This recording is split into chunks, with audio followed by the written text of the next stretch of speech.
Boa noite, gente. Paz, tudo bem? Vocês estão aí? Amém. Glória a Deus, mais uma semana que a gente passa, vencendo. E como diz o Chaves, toda semana estamos aqui, nesse mesmo canal, nesse mesmo horário. E o Senhor nos abençoando sempre. Peço que você abra sua Bíblia comigo, se você pode, seu smartphone, tablet, iPhone, sei lá. Acesse aí, João capítulo de número 6, versículo de número 68. João capítulo de número 6, versículo de número 68. Quero compartilhar algumas coisas que o Senhor colocou no nosso coração com vocês. É engraçado que quando eu recebo o convite para poder ministrar, geralmente Deus dá uma palavra ou alguma intuição no coração para poder falar com a igreja, enfim, né? Para atender aquele convite. Mas dessa vez, não sei se eu estou copiando o Tiago, mas quando o Tiago falou, disse que na quarta-feira veio alguma coisa. Para mim o Senhor trouxe alguma coisa ainda ontem. Ontem eu fiquei, Jesus, o que o Senhor vai falar? O que o Senhor vai falar? O que o Senhor vai falar? E aí veio ontem, veio hoje de manhã, veio agora antes de vir ao Jesus da glória. E o Senhor nos deu alguma coisa para poder falar com vocês, falar conosco, comigo. Eu quero compartilhar com vocês algumas realidades, tá bom? João capítulo de número 6, versículo de número 68, todos acharam? Diz assim: respondeu-lhe, pois, Simão Pedro: Senhor, para quem iremos nós? Tu tens as palavras de vida eterna, e nós temos crido e conhecido que tu és o Cristo, o Filho de Deus. Esse texto é muito conhecido por todos nós. Temos até um hino que o pessoal vai cantar aí no final. Cadê a Késia? Fernanda? Ele é muito conhecido por todos nós.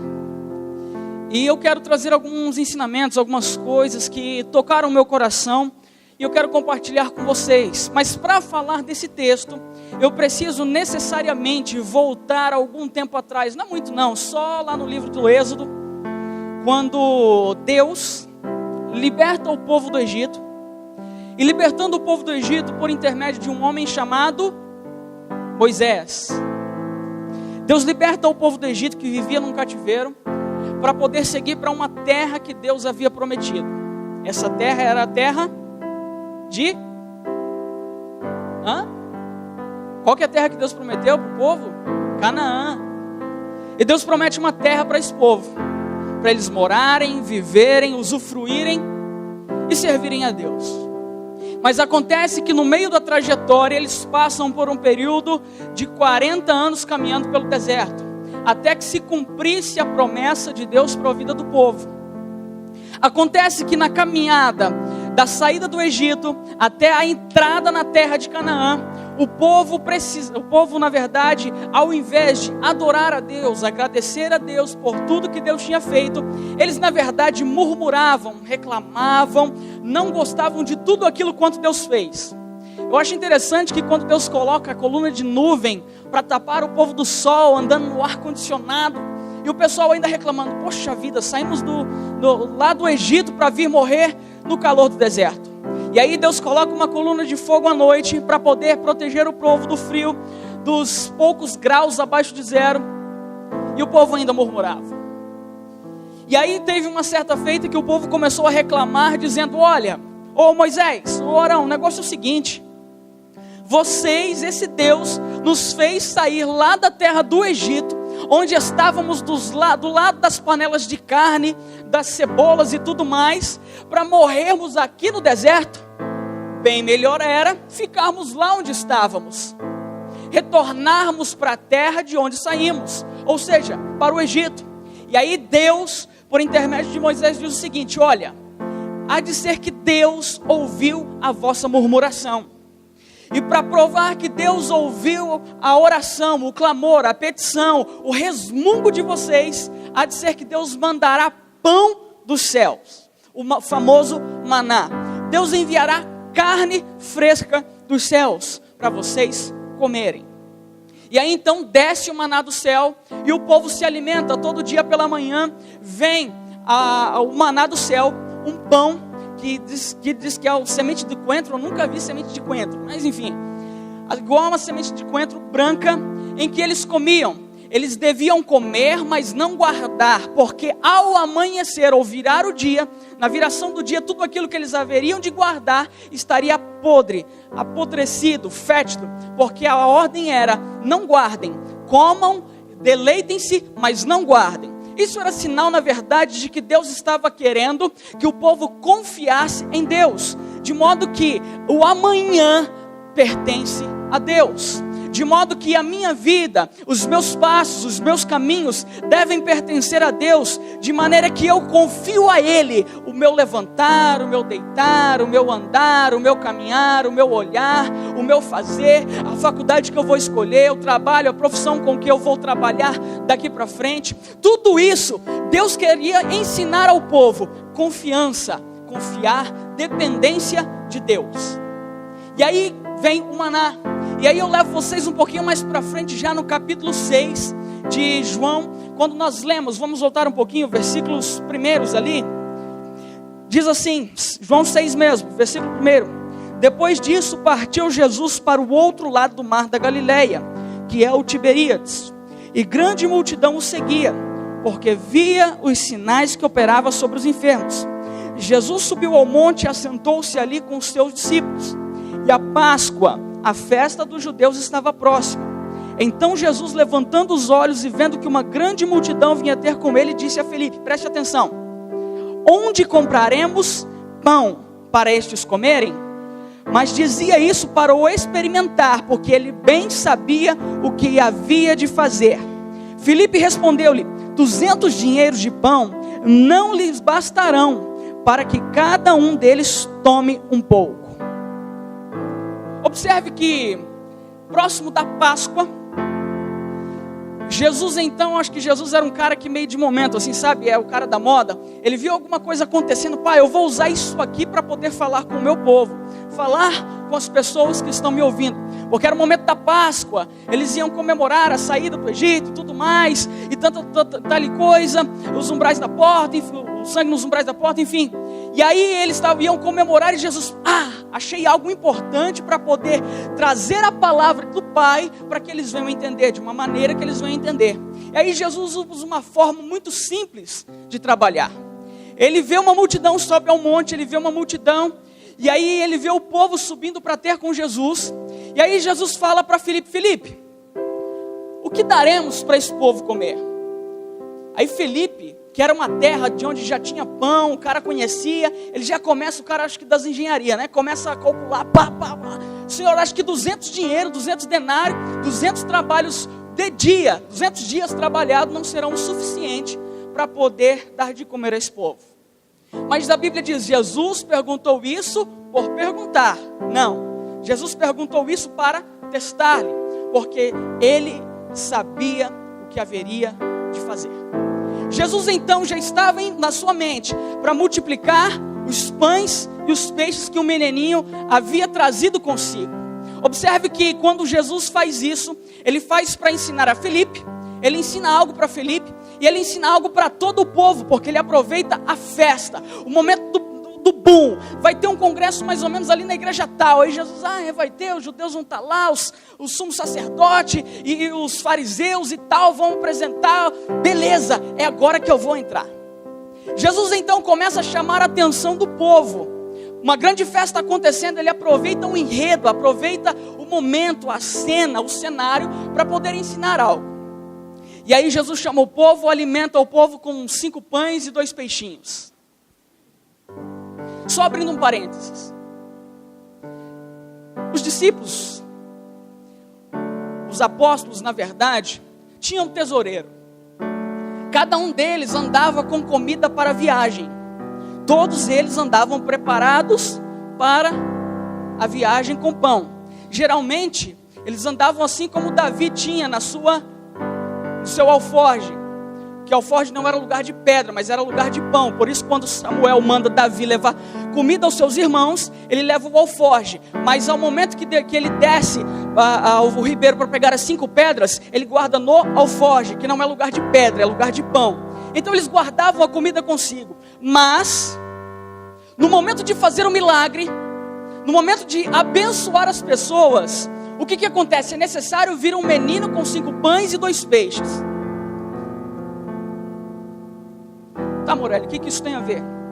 Observe que todos eles tinham o que comer, mas foi necessário vir alguém de fora para poder abençoar toda uma multidão. Trazendo uma aplicação prática para as nossas vidas hoje, Deus te deu a oportunidade de ser abençoador na vida de alguém. Mas acontece que nós negligenciamos, às vezes, as oportunidades que Deus nos dá para podermos abençoar vidas. Talvez o trabalho que Deus confiou a você. Qual trabalho, Morelli? A sua profissão. É onde eu trabalho digitando? Talvez Deus te confiou esse serviço para poder abençoar vidas. E você não está cumprindo com o propósito que Deus te entregou. Às vezes Deus te deu o pão para poder abençoar pessoas que estão com fome. E você não está abençoando por conta de mesquinhez ou mesquinharia. Estamos guardando para nós. Sabe o que isso é tão ruim? Porque nós temos a parábola dos talentos. Lembra quando o Senhor ele vai viajar, ele entrega 5 talentos a um, 2 talentos a outro e entrega 1 a outro. E aí ele volta, quando ele vai, ele fala o seguinte: eu vou deixar com vocês, angariem mais, adquiram mais talentos, mais bens, mais frutos, frutifiquem. E aí quando o homem volta, o Senhor volta, o que tinha 5 conseguiu mais 5, o que tinha 2 conseguiu mais 2, o que tinha 1 guardou aquilo e não fez nada. E aí o seu Senhor recebe o que tinha 5 e falou: olha, sobre o pouco foste fiel, sobre o muito eu te colocarei. E aí vem o que tinha 2 e falou: olha, eu tinha 2, meu Senhor, e consegui mais 2. Olha, servo bom e fiel, sobre o pouco foste fiel, sobre o muito eu te colocarei. Aí vem o que recebeu 1. O que você fez, meu brother? O senhor é um cara meio duro, o senhor é meio casca grossa. Eu guardei para não perder, com medo de perder. E agora eu estou aqui com ele para poder te entregar. A recompensa desse servo não foi a mesma que a dos outros. Porque na verdade o que Jesus estava falando, ensinando com essa parábola, e o que o Senhor estava querendo com aqueles servos ao dar-lhes presentes, dádivas, era para que tudo aquilo quanto eles recebessem, multiplicar no sentido de abençoar, no sentido de progredir, no sentido de continuar, no sentido de fazer prosperar. O que Deus colocou na tua mão, Ele quer ver frutificar. Será que o que Deus confiou a mim tem frutificado? Será que o que Deus entregou na tua mão, o louvor, o dom que Ele te deu para poder louvar, será que você está louvando bem? Será que o dom da palavra que Deus te confiou, você está usufruindo bem disso que Deus te confiou? O Anderson acabou de falar aqui que quando ele veio para a casa de Deus, quando ele começou a se relacionar com Cristo, ele quis fazer um curso de teologia, mais ou menos 4 meses, né, Anderson? 4 meses logo após aceitar a Jesus. Você pode ver o anseio, o desejo, a vontade por progredir, por intensificar aquilo que Deus colocou no coração dele. Eu já falava isso para o Renato e para alguns outros com quem eu pude conversar. O Anderson fazia parte da nossa 6ª Alta União. E o Renato está de prova e pode confirmar o que eu estou dizendo. O Anderson tem potencial. Ele vai ser um grande pregador da palavra de Deus, porque ele tem sede, vontade de aprender e de vivenciar essa palavra. Agora, muitas vezes, eu mesmo que estou falando, nós viemos à igreja, sabemos o horário que o culto termina e começa, nós cantamos no coral, nós tocamos a bateria, tocamos o instrumento, mas tudo aquilo é uma rotina, e como disse o Tiago na vez que ele pregou na Sexta Mais, está no automático, você só pisa no acelerador e pisa no freio, você já não sente mais a presença de Deus, de modo que você possa transferir aquilo que Deus te deu com excelência. E sabe qual que é a identidade de Cristo, que é o tema do nosso ano? Identidade, a identidade de servos bons e fiéis, que façam tudo que lhe vier às mãos com excelência.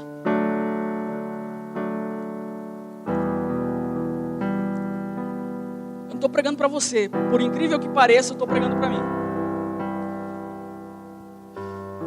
Porque o mais importante não é você ouvir, é eu ouvir primeiro, para depois você ouvir também. Porque às vezes, cara, Morelli, você prega e tal, legal. Cara, mas às vezes a gente entra tão no automático porque você estuda para pregar, você não estuda para viver a palavra.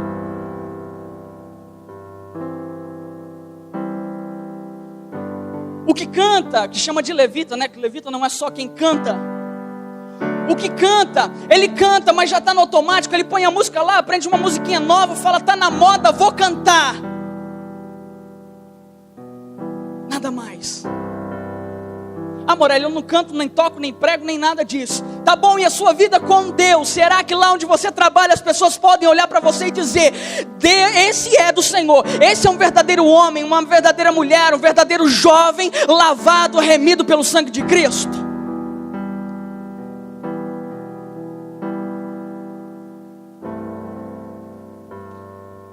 Aleluia. Fechando parênteses. E aí Jesus multiplica os pães e os peixes com um menino. Um menino abençoou, tendo 12 apóstolos, mais os discípulos, um menino abençoa todo o povo. E aí Jesus aproveita, no mesmo capítulo 6, acontece que Jesus pega o barco, vai viajar, na verdade os discípulos saem à frente, e aí Jesus caminha sobre as águas, anda sobre as águas, os seus discípulos, apóstolos na verdade, o confundem com um fantasma e tudo mais, e ali Jesus fala com eles se acalmam, e aí Jesus vai para o outro lado, chega do outro lado do rio, e aí Jesus começa a ensinar e a dizer, no templo, eu sou o pão da vida. Eu sou o pão da vida. Porque todo aquele que come a minha carne e bebe do meu sangue, esse tem vida eterna. Observe que Jesus não estava falando de ceia, tá? De santa ceia, que é tomar o cálice e beber ou comer o pão, simbolizando a carne de Cristo. Por quê? Porque a ceia seria instituída um ano após este fato. Jesus não estava falando do que Paulo fala ao 1 Coríntios capítulo 11. Portanto, tomai e comei, esse é meu corpo que é partido por vós, fazer isso em memória de mim, semelhantemente, depois se árido. Não era disso que Jesus estava falando. Nós temos uma outra aplicação para a carne e sangue de Jesus. Mas no momento que Jesus ele começa a falar no capítulo 6, ele está falando de outras coisas que não a ceia. Jesus começa a pregar no capítulo 6, depois que ele atravessa o mar, que ele anda sobre as águas. A partir do versículo 22 ele começa a pregar, porque eu sou o pão que desceu dos céus. Porque eu sou aquele que dá vida, e todo aquele que está em mim, está no Pai. Nós temos um versículo que diz, né? Ninguém vem ao Pai senão por mim. Mas se você for ler os versículos adiante aí, você vai ver que ninguém vem a Cristo se o Pai não o conceder.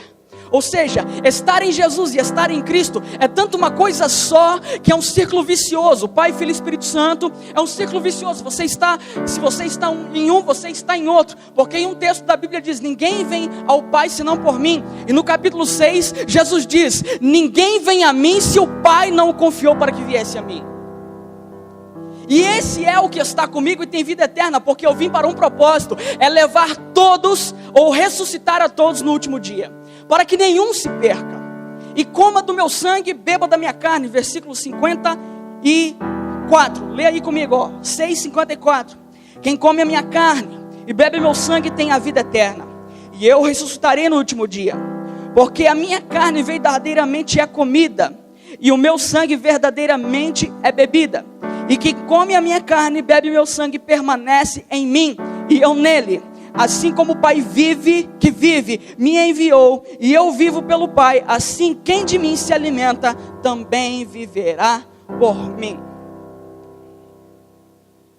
E aí por isso que eu volto lá no livro de Êxodo, porque as pessoas que estavam ao lado de Jesus, para ouvi-lo, eles indagam a Jesus, olha, como é que você pode se declarar o pão que desce do céu? Porque na verdade quem mandou o pão foi Moisés. O pão que desceu do céu, o maná. Como você se declara que você é o pão descido dos céus? O pão vivo, o pão de Deus. E eles ficam muito vou usar uma expressão aqui do interior, né? Muito escabriado com esse negócio. Porque Jesus fala: coma da minha carne, aquele que come da minha carne e bebe do meu sangue, esse tem a vida eterna. Primeiro, por que eles se escandalizam com isso? Porque o pão era uma simbologia muito estimada pelos judeus. Na festa da Páscoa, eles tinham um costume de ofertar 2 pães cevados em oferta ao Senhor. Eles ofertavam ao Senhor 2 pães cevados. Então era algo importante para a cultura judaica. E Jesus se dizendo o pão que veio dos céus. Ora, Moisés é quem nos deu o pão que veio do céu. Nós admiramos o pão, ou nós admiramos o pão, é massa, né? Mas nós damos tal valor ao pão, de modo que a simbologia dele é muito especial para nós judeus. E outra questão que eles ficam muito preocupados, ficam murmurando, desacreditam de Jesus e furiosos com Cristo, é porque eles dizem: beba do meu sangue. Porque para os judeus beber sangue é algo totalmente impensável e imaginável. É quase que uma blasfêmia. Só que, entretanto, eles estavam olhando por um lado carnal, material, humano. Mas Jesus estava falando de coisas espirituais. A Bíblia diz, se não me falha a memória, Paulo: todo aquele que é nascido da carne, é carne. Todo aquele que é nascido do Espírito é... Jesus falava de coisas espirituais. E as pessoas que estavam ao redor de Jesus, os fariseus e tantos mais, pensavam, olhavam e entendiam aquilo que Jesus falava de modo mundano, carnal, humano, horizontal, enquanto Jesus falava de maneira vertical. E aí Jesus disse: olha, vocês estão escandalizados com isso? Vocês estão escandalizados com isso? Que dirá quando o Filho do Homem voltar ou retornar de onde veio, ser assunto aos céus? Aí vocês vão acabar de morrer do coração. E aí a Bíblia diz nos versículos iniciais, onde nós lemos aqui, versículo de número 68 que nós lemos, né? Versículo 60 diz, muitos, pois, dos discípulos, ouvindo isso, disseram: duro é esse discurso, quem o pode ouvir? Sabendo, pois, Jesus em si mesmo que os seus discípulos murmuravam a respeito disso, disse-lhes: isto vos escandaliza? Que seria, pois, se visseis subir o Filho do Homem para onde primeiro estava? O Espírito é o que vivifica, a carne para nada aproveita. As palavras que eu vos disse são Espírito e vida. Aí vem aqui dizendo, desde então, versículo 66, desde então muitos dos discípulos tornaram para trás e já não andavam com ele. Aí, olha que interessante, 67, então disse Jesus aos 12, quereis vós também retirar-vos? E aí vem o texto que nós lemos, 68, respondeu-lhe, pois, Simão Pedro: Senhor, para quem iremos nós? Só tu tens as palavras ou a palavra de vida eterna. E aqui eu entro já mais especificamente no que eu quero falar com vocês, e vai ser rápido.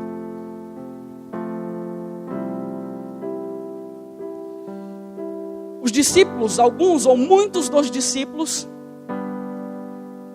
por ouvir estas palavras, já não mais queriam caminhar com Jesus, por causa do duro sermão, ou talvez porque não conseguiam entender a fala de Jesus, estavam num nível tão baixo de espiritualidade que tudo eles materializavam, enquanto Jesus espiritualizava muitas das coisas do que ele falava, ou quase todas as coisas que ele falava. Jesus falava igual aconteceu na Torre de Babel. O povo queria construir uma torre que chegasse aos céus. Deus falou: não, negarete. O que vai acontecer? Cada um fale uma língua segundo lhe for concedida. Aí começou a vir o inglês, o espanhol, o francês, o mandarim, enfim. Nós falamos uma língua e Deus está falando outra. Eu já ouvi uma pregação, não sei se foi aqui. Não estamos na mesma frequência em que Deus está operando.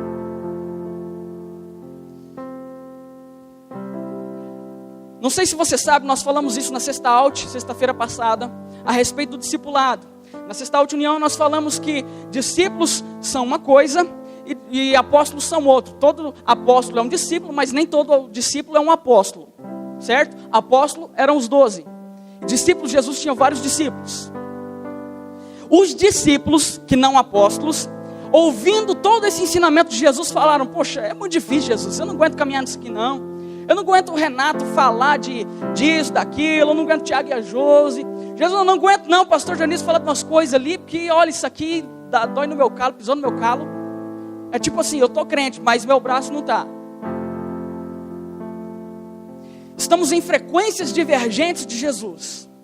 E aí Jesus, ele abre um parênteses e fala o seguinte: olha, eu estou vendo que vocês não estão crendo, mas os discípulos começam a ir, muitos dos discípulos começam a ir embora, a vazar.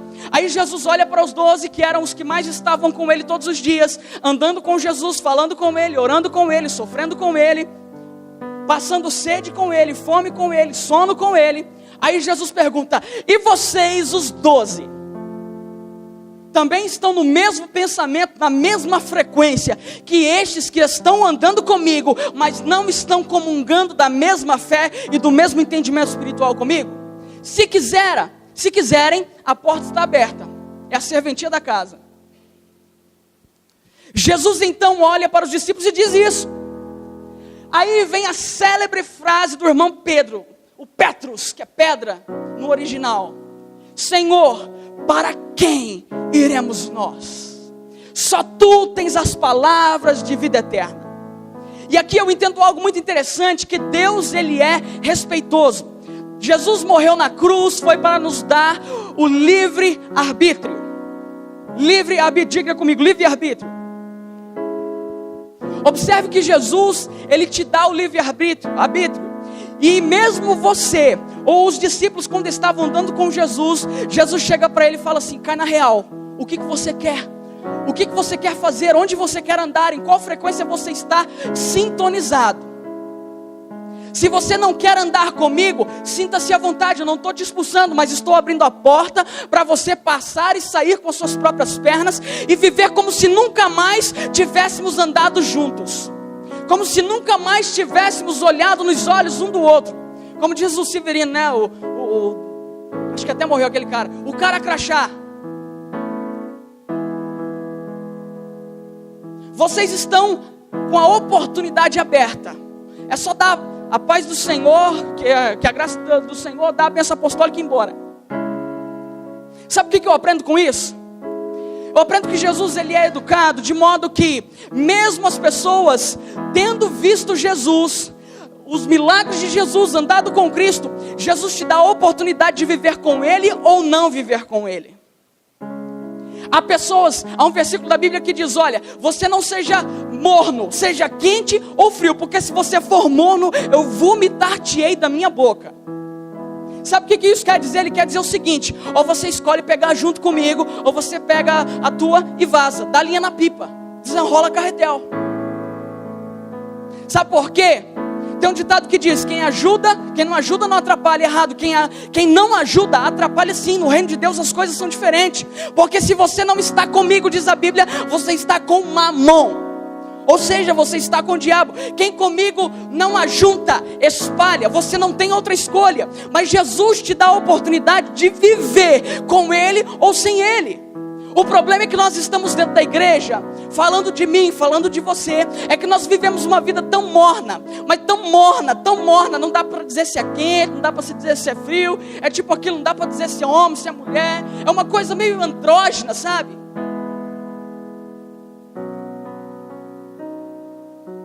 Já viu aquela estátua, o pessoal que está estudando Tales, que construiu aquela estátua do Hércules, que ele tem um rosto de moça, mas um corpo másculo pra caramba, e você estuda isso aí em filosofia, que ele tem um corpo andrógeno, um rosto de mulher, um corpo, né, do marombeiro.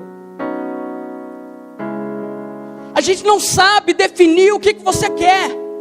Jesus chegou nos discípulos e falou o seguinte: ô camarada, o negócio é o seguinte, ou você está comigo ou você não está comigo. Ou você anda comigo, vive comigo, sua comigo, me abraça suado mesmo, me beija, está comigo, anda comigo, mas não esteja comigo, não querendo estar comigo. Morelli, mas o que isso tem a ver? Gente, pelo amor de Deus, os líderes aqui são Renato, Tiago, Josi e a primeira dama aqui também daqui a pouco. Não vim falar de usos e costumes nem nada disso, porque quem está aqui para exortar são eles e o pastor Dionísio. Somos liderados. Mas uma coisa é falar a palavra de Deus. Depois da sexta a mais, o que você vai fazer depois do culto?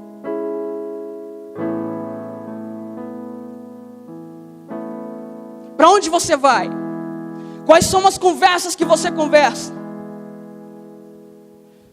Quais são as atitudes que você tem? Quais são as intenções? Quer ver pior? As intenções do teu coração. Porque a Bíblia diz, aquele que pensar, desejar a mulher do teu próximo, já adulterou com ela. Cara, você quer ver tão profundo isso? Não precisa de você praticar o ato. Não estou falando de adultério não, tá? Estou falando de você querer mentir, mas não mente porque você é obrigado a não mentir. Pecou. Acabou. Se eu pudesse, eu matava aquela incircunciso. A Bíblia diz, irei, mas não pequeis. Mas o que o meu coração tem desejado? Eu estou do lado de Cristo todo dia, do lado da liderança todos os dias, mas o meu desejo é estar com eles. Se você está se sentindo num limbo espiritual, Jesus, eu não sei o que eu estou fazendo aqui, eu preciso de uma direção. Beleza, você está querendo se encontrar. Mas há pessoas que estão aqui, dirigem culto, pregam no púlpito, cantam no coral, mas a intenção, a vontade dele é estar bem longe. Talvez você já se deparou com essa situação. Deus, o que eu estou fazendo aqui? Eu não sei porque eu estou aqui. Eu tenho tanto desejo pelo mundo, sabe? Eu não quero isso, mas meu coração clama tanto pelo mundo, pela Valley Pub, pela Valley Thai, pela não sei o que mais. Ai, meu coração está clamando, mas Jesus, o Senhor conhece meu coração, eu quero te servir, mas o mundo me chama todo dia que eu não consigo largar essa nhaca. Jesus é educado, ele te abre a porta, mas não quer dizer que ele está te mandando, chispa, vaza logo, tem outro para pôr no teu lugar, não. O que a palavra diz aqui quando ele diz que, que ele é o pão da vida e que a missão de Cristo Jesus é para que todos sejam ressuscitados com ele no último dia. É engraçado, eu estava ouvindo uma ministração do Luciano Subirá essa semana, porque quando o cantor vai cantar, ele ouve música, né? Quando o pregador vai pregar, ele escuta a ministração, para ver se Deus, não copiar, tá? Mas para ver se Deus dá um estímulo ali, manda alguma coisa e tal. E aí o Luciano Subirá pregou uma mensagem com o seguinte tema, eunucos do rei. Quem já ouviu? Levanta a mão. Ninguém? Beleza, ouçam lá porque é top. Eunucos do rei. Todo mundo sabe que o eunuco é aquele que fica guardando o harém do rei, certo? Que guarda as mulheres do rei. E as moças, quando para se apresentar ao rei, lá no Egito, o que acontecia? Elas ficavam 12 meses se perfumando, se banhando no nardo, enfim, toda a perfumaria possível e necessária, para após 12 meses elas se apresentarem ao rei para a cópula, enfim, para poder se deleitarem no seu harém. Mas ela ficava 12 meses se preparando para ele. Imagine um homem cuidando dessas mulheres. Eram geralmente homens guerreiros quando eram, ou quando não já não eram guerreiros, mas eram homens fortes, preparados para, se preciso for, defendê-las. E aí o que o rei fazia? Ele fazia o seguinte, você está louco se eu vou deixar as minhas mulheres com você. Ele era castrado, e aí então ele confiava naquelas pessoas para poder cuidar das mulheres dele por 12 meses. Mas o rei fazia o seguinte, ele castrava. Ele estava dizendo, eu confio em você, mas após eu te castrar. Aí o Luciano diz o seguinte, que Deus é diferente, é mais ou menos parecido, mas é diferente, porque Deus faz o seguinte, Ele te confiou tudo o que Ele te confiou. A liderança aos líderes, o serviço a você, os dons a você, a igreja a você, o ministério a você, a palavra a você, a tua noiva, a tua esposa, o teu marido, o teu noivo, Ele confiou a você, os teus filhos. Ele puxa para o lado do ministério, mas eu quero puxar para a nossa realidade. Ele confia tudo isso a você, mas Ele não te castra. Ele não tira a tua possibilidade de você praticar aquilo que é errado. Sabe o que Deus faz? Eu confio em você. Eu estou te dando a oportunidade de fazer o certo, podendo fazer o errado. E é isso que Deus faz. Ele te abre a oportunidade para poder fazer aquilo que você quiser. Paulo diz: tudo me é lícito, mas nem tudo me convém. Você está aberto a estar no mundo, a viver as coisas do mundo, mas se você quiser viver o extraordinário de Deus, vem. Os campos já estão brancos, os ceifeiros estão preparados e estão esperando por você. A obra é grande, e o que Deus tem preparado para os que o buscam, nem olhos viram, nem ouvidos ouviram, nem subiu ao coração do homem. Eu não estou falando de teologia da prosperidade, eu estou falando de intensidade com Deus, de ministério fluindo em Deus, de pessoas sendo elevadas. Daqui a pouco você vai estar igual Enoque, sendo trasladado para o céu, porque Deus gosta tanto de você que Ele não quer que você morra. Ele te dá a oportunidade de viver com Ele ou não, mas escolha rápido. E aí, Jesus abre aos discípulos e Pedro diz: Senhor, só Tu tens as palavras de vida eterna. Para não demorar, já são 10 horas. Pedro diz: para quem iremos nós? Ele não diz para onde iremos nós. Sabe por que Pedro diz para quem iremos e não para onde iremos? Porque o único que tem o poder de satisfazer todas as nossas necessidades não é um caminho, não é Hare Krishna, não é Buda, não é a serva que você toma, não, em nome de Jesus você não toma isso. Não é nada disso. Não é as mágoas que te acalentam no momento que o namoro terminou, não. Não são as fronhas do travesseiro que você deita e começa a chorar, se afogar no travesseiro quando alguém da família falece, ou quando você perde o emprego, ou quando alguma coisa de ruim acontece e você só tem, como Jó tinha, um pedaço de caco de telha para se coçar. Pedro estava reconhecendo mais uma vez que Jesus era o Cristo, o Filho do Deus vivo, que não era um lugar que tinha resposta para todas as necessidades dele, mas era alguém, e só havia uma pessoa que poderia acalentar, sarar, curar e dar paz, refrigério, tranquilidade. É Jesus. Observe que esse Jesus, ele é alguém tão extraordinário, que Jesus até mesmo para nos abençoar, coisas ruins que podem acontecer na nossa vida, são para nos abençoar. Jesus é tão maravilhoso, tão extraordinário, que tudo aquilo que acontece de ruim até nas nossas vidas, são para nos abençoar. A Bíblia diz tudo, todas as coisas cooperam para o bem daqueles que amam a Deus. Só para ilustrar, lá no livro do Êxodo, a Bíblia fala que o povo começa a murmurar novamente. Esse povo murmura mais que tudo, né? Mas aí acontece o que? Deus manda o quê? Serpentes começam a picá-los, picar as pessoas, e as pessoas começam a morrer. E aí o povo começa a murmurar: ô Moisés, tá morrendo tudo aqui, cara. Vai acabar todo mundo tá morrendo. E aí Moisés então ouve a oração e fala com Deus.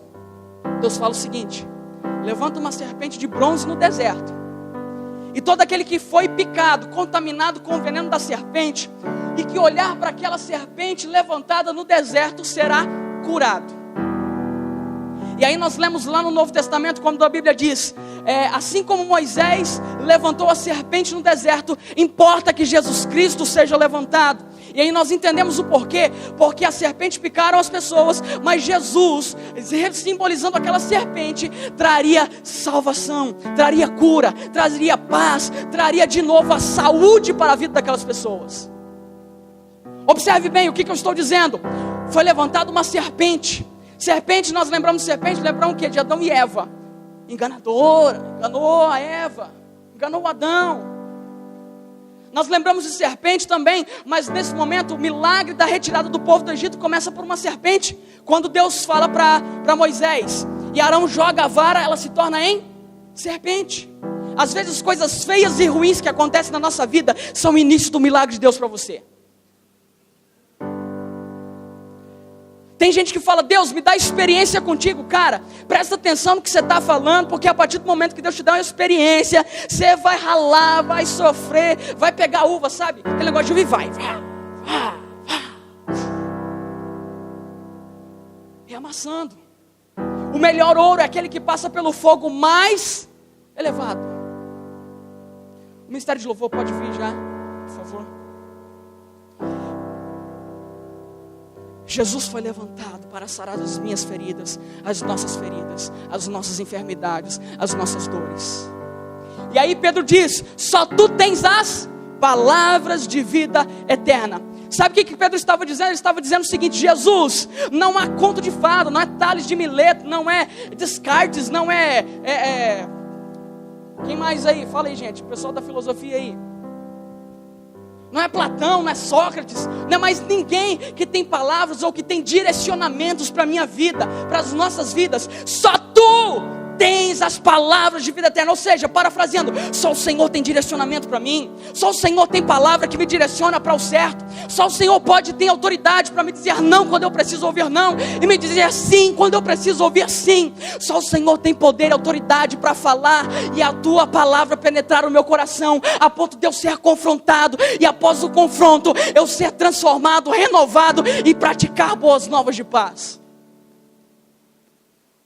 Só tu tens as palavras de vida eterna. Hebreus capítulo 4, versículo 12. Porque a palavra de Deus é mais penetrante do que a espada aguma de 2 gumes, penetra até a divisão da alma e do espírito, juntas e medulas, e é apta para discernir pensamentos e intenções do coração. É a palavra de Deus que vai ao teu encontro. Só ela te dá a solução para tudo. Vamos ficar de pé? E aí Pedro conta, versículo 69. E nós temos crido e conhecido que tu és o Cristo, o Filho de Deus.